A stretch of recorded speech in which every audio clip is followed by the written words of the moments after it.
നമസ്കാരം. ഇപ്പോൾ ഞാനുള്ളത് വടകര ലോകനാർക്കാവിലാണ് കേട്ടോ. നമ്മുടെ മലബാറിലെ പ്രസിദ്ധമായ ക്ഷേത്രങ്ങളിൽ ഒന്നാണ് വടകരയിലുള്ള ലോകനാർക്കാവ്. അപ്പോൾ ഇവിടെ ഉത്സവമാണ്. അപ്പോൾ ഉത്സവത്തിൻ്റെ കാഴ്ചകളാണ് ഇന്നത്തെ ഈ ഒരു വീഡിയോയിൽ നിങ്ങൾക്ക് കാണിക്കാൻ വേണ്ടി പോകുന്നത്. ഇതാണ് ലോകനാർക്കാവ് എന്ന് പറയുന്ന ചെറിയൊരു അങ്ങാടി. ഇതാണ് നമ്മുടെ പ്രസിദ്ധമായ ലോകനാർക്കാവ്. ഒരു കവാടമൊക്കെ ഉണ്ട്. അപ്പോൾ നമ്മൾ നേരെ ലോകനാർക്കാവിലമ്മയുടെ തിരുസന്നിധിയിലേക്ക് ഇറങ്ങുകയാണ്. ഇവിടെ ടോട്ടലി 3 അമ്പലങ്ങളുണ്ട് കേട്ടോ. 3 അമ്പലങ്ങളാണ് ഇവിടെ ഉള്ളത് കേട്ടോ. ഒന്ന് ഭഗവതിയുടെ അമ്പലമുണ്ട്, അതുപോലെ തന്നെ ശിവൻ്റെ അമ്പലമുണ്ട്, അതുപോലെ മഹാവിഷ്ണുവിൻ്റെ അമ്പലമുണ്ട്. അപ്പോൾ ഇവിടെ ഉത്സവം നടക്കുന്നത് ഏപ്രിൽ 2 തൊട്ട് 11 വരെയാണ് കേട്ടോ.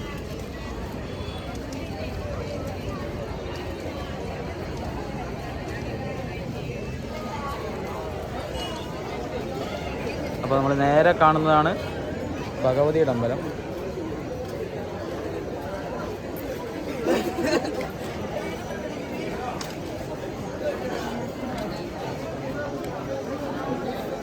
അതുപോലെ തന്നെ താഴോട്ട് പോയാലാണ് നമ്മുടെ മഹാവിഷ്ണുവിൻ്റെയും അതുപോലെ ശിവൻ്റെ അമ്പലം വരുന്നത്.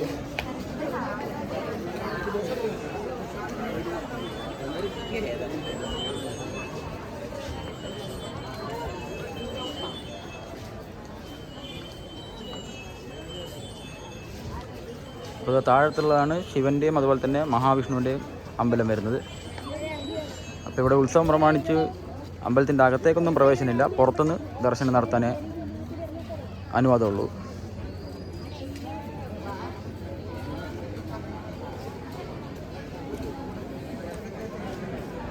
ഇനിയിപ്പം 9 മണിക്കാണ് എഴുന്നള്ളത്തും കാര്യങ്ങളൊക്കെ ഉള്ളത്. ഇപ്പോൾ സമയം 7 മണിയായിട്ടുണ്ട്. 9 മണിക്കാണ് പാണ്ടിമേളത്തോടു കൂടിയുള്ള എഴുന്നള്ളത്ത് ഇവിടെ ആരംഭിക്കുന്നത്.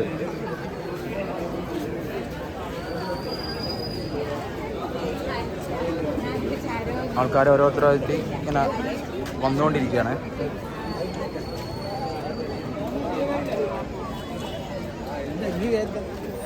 ഇവിടെയാണ് കലാപരിപാടികളും കാര്യങ്ങളൊക്കെ നടത്തുന്നത്. ഇപ്പോൾ നമ്മൾ ക്ഷേത്രത്തിൻ്റെ പുറകു ഭാഗത്താണുള്ളത്.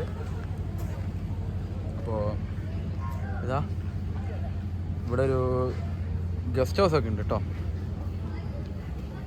ഞാനിവിടെ അവസാനമായിട്ട് വന്ന സമയത്ത് ഇതിൻ്റെയൊക്കെ വർക്ക് നടക്കുന്നുണ്ടായിരുന്നുള്ളൂ. ഇവിടെ ഒരു ഗസ്റ്റ് ഹൗസൊക്കെ ഉണ്ട്. അപ്പോൾ ഇതിൻ്റെ ഉള്ളിൽ ഒന്ന് കയറുകയാണ് നമ്മൾ.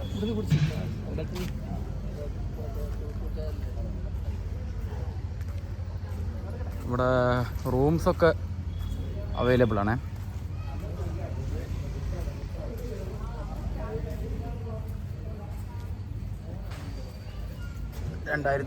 ഒക്ടോബറിലാണ് ഇതിൻ്റെ ഉദ്ഘാടനം നിർവഹിച്ചത്.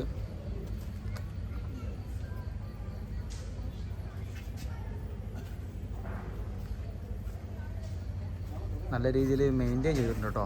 ഇവിടെയൊക്കെ റൂംസൊക്കെ നമുക്ക് അവൈലബിൾ ആണ്. അതായത് നമ്മൾ ദൂരസ്ഥലത്തു നിന്നൊക്കെ ഈ ക്ഷേത്ര ദർശനത്തിന് ആൾക്കാർ വരുമല്ലോ, തീർത്ഥാടനമൊക്കെ ആയിട്ട്. അപ്പോൾ അവർക്കൊക്കെ വളരെ ഉപകാരമാണ് ഇങ്ങനത്തെ റൂംസും കാര്യങ്ങളൊക്കെ. ഇതിൻ്റെ മുകളിൽ നമുക്ക് കയറാൻ പറ്റുമെന്നൊന്നും അറിയില്ല. എനിക്ക് തോന്നുന്നു നമുക്ക് അനുവാദം ഇല്ലയെന്ന് തോന്നുന്നുണ്ട്.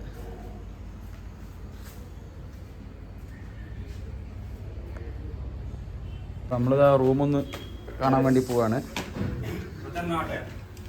അപ്പം ഇതൊക്കെ കാണിക്കുകയാണെങ്കിൽ ഈ ദൂര സ്ഥലത്തു നിന്നൊക്കെ തീർത്ഥാടനമായിട്ട് വരുന്ന ആൾക്കാർക്കൊരു ഉപകാരമല്ലേ. ഇപ്പം നിലവിൽ ഇവിടെ റൂംസൊക്കെ ഫുള്ളാണ്. ചേട്ടാ എത്ര റൂമുണ്ട് ഇവിടെ ടോട്ടൽ? 15, 10 AC, 5 നോൺ AC, പിന്നെ ഡോർമെട്രി. ഇങ്ങനെയാണ് റൂമിൻ്റെ അകത്തൊക്കെ വരുന്നത് കേട്ടോ. ഇത് AC റൂമാണ്. അതുപോലെ തന്നെ ഇതാ വലിയൊരു മിററും കാര്യങ്ങളൊക്കെ ഉണ്ട്. അതുപോലെ തന്നെ ഫുൾ കബോർഡ്, പിന്നെ ഗ്ലാസ്, അതുപോലെ നമ്മുടെ വെള്ളം ചൂടാക്കി കുളിക്കാനുള്ളത്. ഓവറോൾ നല്ല അടിപൊളിയാണ് കേട്ടോ. നമുക്ക് ടോയ്ലറ്റൊക്കെ ഒന്ന് കാണാം. നല്ല വൃത്തിയുള്ള ടോയ്ലറ്റും കാര്യങ്ങളൊക്കെ തന്നെയാണ്. അതുപോലെ തന്നെ ഇവിടെ 15 റൂംസാണുള്ളത്. അതിൽ 10 AC റൂംസ് വരുന്നുണ്ട്, പിന്നെ 5 നോൺ AC, പിന്നെ ഡോർമെട്രിയും വരുന്നുണ്ട്. അപ്പോൾ AC റൂമിന് 1500 ഇവർ ഈടാക്കുന്നത്. അതുപോലെ തന്നെ നോൺ ACക്ക് 700 രൂപയാണ്. പിന്നെ ഡോർമെട്രിക്ക് വരുന്നത് ഒരു ബെഡിന് 200 രൂപയാണ്. അപ്പോൾ ഈ ദൂരസ്ഥലത്തു നിന്നൊക്കെ നമ്മൾ ഈ ക്ഷേത്ര ദർശനത്തിന് വരുന്നവർക്ക് വളരെ ഉപകാരമാണ് ഇതുപോലത്തെ ഗസ്റ്റ് ഹൗസും കാര്യങ്ങളൊക്കെ. ഈ ഒരു ഗസ്റ്റ് ഹൗസ് വരുന്നത് നമ്മുടെ ലോകനാർക്കാവ് ക്ഷേത്രത്തിൻ്റെ പുറകു ഭാഗത്തായിട്ടാണ് കേട്ടോ. അപ്പോൾ ക്ഷേത്രത്തിനോട് ചേർന്നിട്ട് തന്നെയാണ് ഈ ഒരു ഗസ്റ്റ് ഹൗസൊക്കെ വരുന്നത്. അതുപോലെ തന്നെ നല്ല പാർക്കിംഗ് സൗകര്യങ്ങളൊക്കെ ഉണ്ട്. കാറായാലും അതുപോലെ തന്നെ ബസ്സുകളൊക്കെ ആയാലും പാർക്ക് ചെയ്യാനുള്ള സൗകര്യവും ഇവിടെ തന്നെ ഉണ്ട് കേട്ടോ. അപ്പം ഈ ദൂരത്ത് വരുന്ന ആൾക്കാർ ഇതൊക്കെ ഒന്ന് മാക്സിമം യൂസ് ചെയ്യാൻ വേണ്ടി ശ്രമിക്കുക. അപ്പോൾ ഇതൊരു പുതിയ ബിൽഡിംഗ് ആണ് കേട്ടോ. ഒരു 2 വർഷമായിട്ടുള്ളൂ ഈ ഒരു ബിൽഡിങ് തുറന്ന് പ്രവർത്തിക്കാൻ തുടങ്ങിയിട്ട്. താഴത്താണ് ഡോർമെട്രി വരുന്നത്.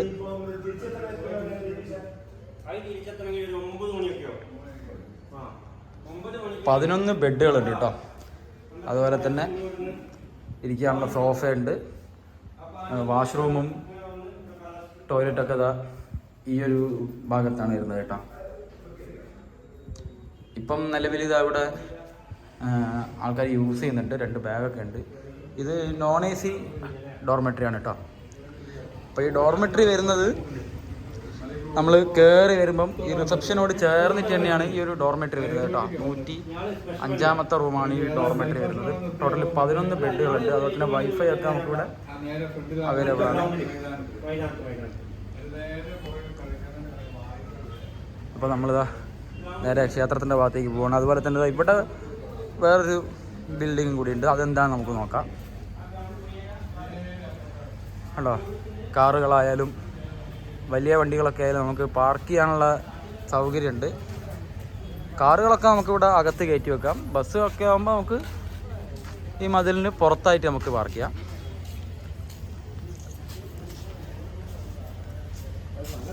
അതുപോലെ തന്നെ താഴെ എന്താ പറയുക,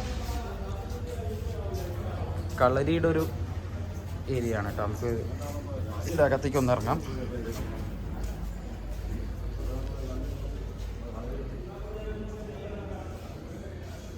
ഇത് കളരി പരിശീലന കേന്ദ്രമാണ്. കടത്തനാടൻ കളരി പരിശീലന കേന്ദ്രം.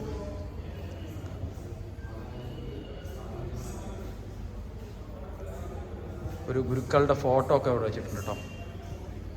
കടത്തനാട് ചന്ദ്രൻ ഗുരുക്കൾ. അവിടെ കളരി പരിശീലനത്തിന് ഉപയോഗിക്കുന്ന ആയുധങ്ങളൊക്കെയാണ്. വാള്, പരിച, അങ്ങനെ എല്ലാത്തിൻ്റെയും പേരൊന്നും എനിക്കറിയില്ല കേട്ടോ.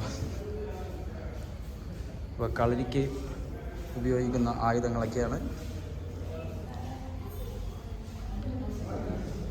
ഇനിയിപ്പോൾ നമ്മൾ നേരെ പുറത്തേക്ക് ഇറങ്ങാണ്. ഇതിൻ്റെ അകത്ത് നമ്മൾ ചെരുപ്പിട്ടൊന്നും ഇറങ്ങാൻ പാടില്ല.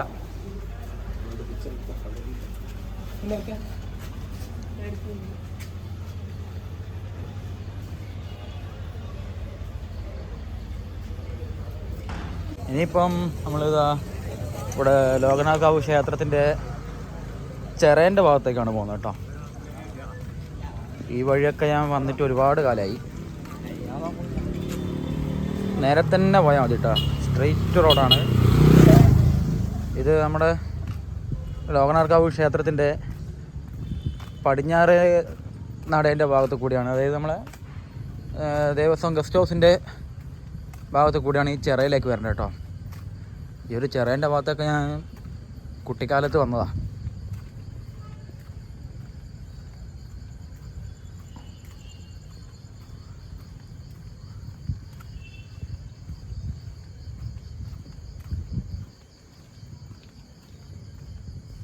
അപ്പോൾ നമ്മളിതാ ചിറേൻ്റെ ഭാഗത്തേക്ക് എത്തിയ.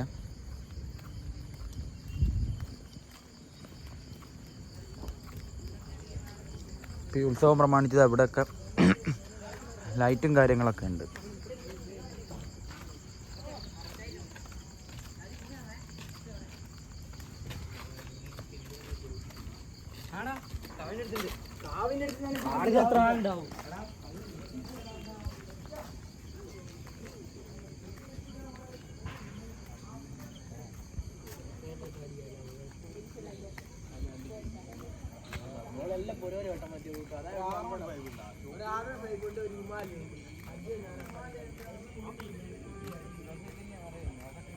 അപ്പോൾ ഇതാണ് നമ്മളെ ചിറേൻ്റെ ഒരു ഭാഗം. ഞാനിവിടെ ഈ ചെറുപ്പത്ത് വരുന്ന സമയത്ത് ഇവിടെ ഈ മതിലോ കാര്യങ്ങളൊന്നും ഉണ്ടായിരുന്നില്ല കേട്ടോ. ഇതൊക്കെ പുതിയതായിട്ട് പണിഞ്ഞതാണ്. അന്ന് ഈ മതിലോ കാര്യങ്ങളൊന്നുമില്ല.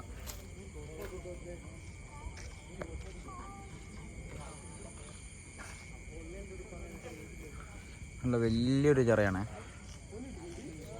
ഇപ്പോൾ ഇതാ പുതിയതായിട്ട് മതിലും എല്ലാ കാര്യങ്ങളും വന്നിട്ടുണ്ട്. ഇവിടെയാണ് ആറാട്ടും കാര്യങ്ങളൊക്കെ ഉണ്ടാവും കേട്ടോ.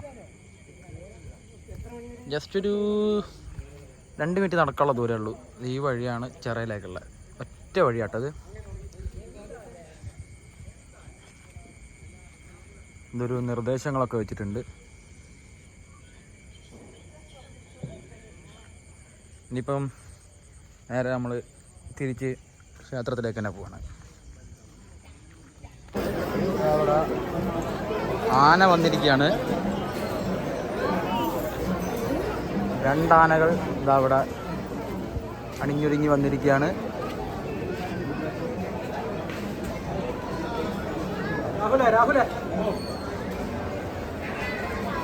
നല്ല ലക്ഷണമൊത്ത കൊമ്പന്മാർ.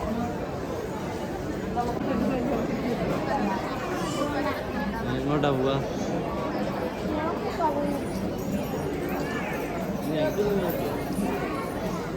രണ്ട് പിടിയാനയും ഒരു കൊമ്പനാനയാണ് കേട്ടോ ഉള്ളത്.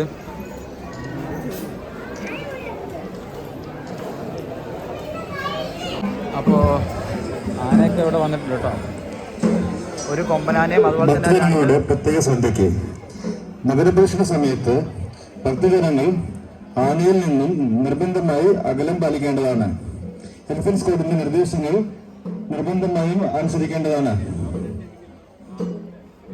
അപ്പം 3 ആനകളാണ്. ഒരു കൊമ്പനാനയും 2 പിടിയാനയാണുള്ളത്. ഇപ്പോൾ നഗരപ്രദക്ഷിണത്തിന് വേണ്ടിയിട്ടുള്ള ഒരുക്കങ്ങളാണ്.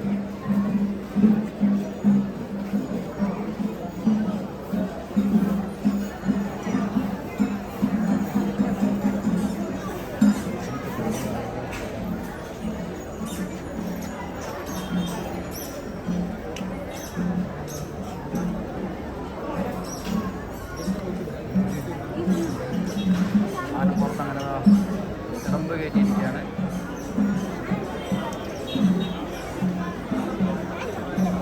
ഇപ്പോൾ നഗരപ്രദക്ഷിണത്തിൻ്റെ പുറപ്പാടാണ്.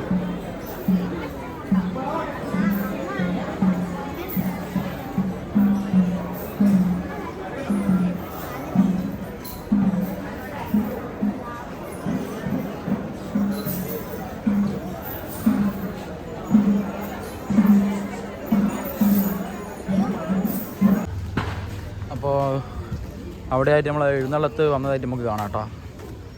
അപ്പോൾ മേളക്കാരും അതുപോലെ തന്നെ ആൾക്കാരൊക്കെ അങ്ങോട്ടേക്ക് പോയിട്ടുണ്ട്. ഇപ്പോൾ സമയം 9 മണിയായി കേട്ടോ. 7 മണിക്കാണ് ഈ ഒരു എഴുന്നള്ളത്ത് തുടങ്ങിയത്, നഗരപ്രദക്ഷിണം തുടങ്ങിയത്. ഇപ്പോൾ 9 മണിയായി.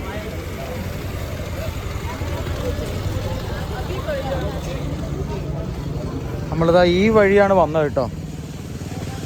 ഈ വഴി നേരെ പോകുന്നത് കാവിൽ പീക്കുനി റോഡിലേക്കാണ്. ഇവിടെ എല്ലാവരും വീട്ടിൻ്റെ മുമ്പിൽ ചെരാതും കാര്യങ്ങളൊക്കെ കത്തിച്ചിട്ടുണ്ട്. ഇനിയിപ്പോൾ ഈ എഴുന്നള്ളത്ത് വന്നാലുടനെയാണ് പാണ്ഡ്യമേളം തുടങ്ങുന്നത്.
ഗംഭീര പാണ്ടിമേളമൊക്കെ കഴിഞ്ഞ് നേരെ അകത്തേക്ക് കയറുകയാണ്.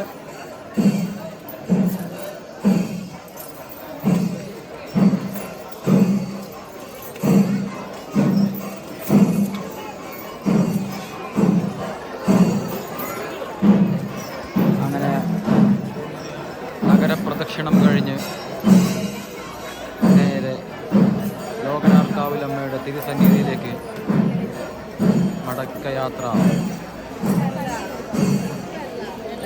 നല്ല ഗംഭീരം പാണ്ടിമേളായിരുന്നു കേട്ടോ.